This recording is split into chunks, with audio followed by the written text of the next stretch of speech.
Qualcomm lança celular próprio. Elon Musk marcando viagem ao espaço. Governo de Cuba cortando internet durante protestos. Humanos imortais. E Moto G60S a caminho. Chegou a hora de ficar por dentro de tudo o que rolou de interessante nos últimos dias em mais uma edição do Plantão TC. Abrimos esta edição do Plantão TC com uma novidade que já vinha sendo especulada há algum tempo, mas ninguém levou muito a sério. A Qualcomm lançou um celular próprio para servir de referência no uso do Snapdragon 888. O aparelho foi projetado em parceria com a ASUS, o que justifica termos meio que uma mistura do visual do Zenfone 8 com o do ROG Phone 5. Além do design, a ASUS também ficará responsável por comercializar o aparelho, o que significa que devemos vê-lo em muitos mercados onde a taiwanesa atua, como Estados Unidos, Europa, Reino Unido e Índia. E claro, o hardware é bastante potente, com tela AMOLED de 144 Hz, 16 GB de RAM e 512 GB de armazenamento. Mas, curiosamente, a Qualcomm decidiu usar o Snapdragon 888 normal e não a versão Plus anunciada recentemente, o que reforça o uso do ROG Phone 5 como base para seu Snapdragon 4 Insiders. Outro ponto que pode desapontar alguns é o preço, bem acima do que é cobrado pelo próprio ROG Phone 5. Ele poderá ser encontrado nas lojas a partir de agosto e os entusiastas vão ter que desembolsar a bagatela de $1.400 para fazer parte do grupo de insiders da Qualcomm. Será que vem para o Brasil? E a moda de bilionários indo ao espaço parece que veio para ficar. Depois de Richard Branson e Jeff Bezos anunciarem viagens em naves da Virgin Galactic e Blue Origin, respectivamente, chegou a vez do excêntrico Elon Musk resolver entrar para a brincadeira. Curiosamente, porém, ele não irá em uma nave da SpaceX, sua empresa, e sim na mesma usada por Richard Branson, reforçando a rixa pessoal de Musk com Bezos. Depois de fazer o voo com segurança no último dia 11, Richard Branson comentou que convenceu Elon Musk a fazer um passeio na altitude de 86 km com a nave da Virgin Galactic, que começará a fazer voos suborbitais no próximo ano. O passeio vai custar cerca de $250 mil e já foram vendidos mais de 600 ingressos para as futuras viagens, o que mostra que o turismo espacial deve realmente se tornar algo real nos próximos anos. Saindo dos bilionários dos Estados Unidos para o povo enfurecido de Cuba, os protestos no país estão se tornando cada vez mais frequentes, com milhares de pessoas tomando as ruas da ilha para pedir por melhores condições de vida, vacinas para a Covid e mais liberdade. E pelo visto, o governo não está nada feliz com isso. Em um ato que gerou revolta até mesmo em defensores do regime socialista, o presidente Miguel Díaz-Canel decidiu bloquear o acesso a redes sociais e limitar a internet na ilha para tentar não apenas conter a organização de novos protestos, como também evitar que imagens da repressão policial fossem divulgadas para outros países. Até mesmo o suprimento de energia elétrica chegou a ser cortado em determinados momentos, algo que deve voltar a se repetir conforme os protestos se intensificam.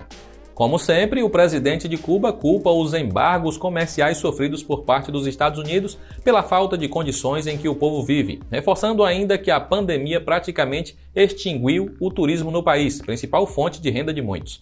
De qualquer forma, podemos esperar por mais protestos nos próximos dias, já que apesar de toda a comoção, não temos previsão de quando a situação de Cuba irá melhorar. E por falar em internet, uma decisão da Justiça Federal de Santa Catarina abriu um precedente importante para quem se sente lesado por não conseguir atingir uma velocidade minimamente razoável com sua internet móvel. De acordo com a decisão, as operadoras são obrigadas a cumprir uma série de normas para cobrar pelo serviço prestado, e dentre elas está a velocidade mínima de conexão prevista pela Anatel no horário de maior tráfego, que é entre 10 da manhã e 10 da noite. Caso essa velocidade não seja cumprida, o consumidor pode pedir reembolso pelo serviço, já que ele não atingiu a qualidade mínima exigida. Mas, pelo menos em alguns lugares, velocidade é o que não vai faltar daqui a pouco, porque o TCU finalmente revelou o prazo para a publicação do edital do 5G no Brasil, onde será feito o leilão das frequências para que as operadoras comecem enfim a implementar a quinta geração de verdade da internet móvel. Segundo revelado, o TCU afirmou que o edital está em fase de análise técnica, com a sua liberação prevista para acontecer em até 90 dias. E o que você faria se fosse imortal? Ou, mais precisamente, se não tivesse que se preocupar com seu corpo envelhecendo ou ficando doente? É o que busca responder um menino de 11 anos que acaba de se formar em Física na Universidade de Antuérpia. O jovem Lawrence Simons se formou no ensino médio aos 8 anos e, mesmo tendo abandonado a Universidade de Eindhoven por ter sido impedido de se formar aos 10 anos, busca agora correr atrás do tempo perdido em sua busca pela imortalidade. Segundo ele, o uso de física quântica e a substituição de partes do corpo humano por órgãos replicados pode ser a chave para resolver de uma vez por todas o maior de todos os problemas, e ele já tem até um caminho planejado para chegar lá, começando pelo seu mestrado. Será que ele é fã da série Young Sheldon? E fechamos esta edição do Plantão TC com uma notícia de celular, porque nada melhor que falar de celular aqui no Tudo Celular, não é mesmo?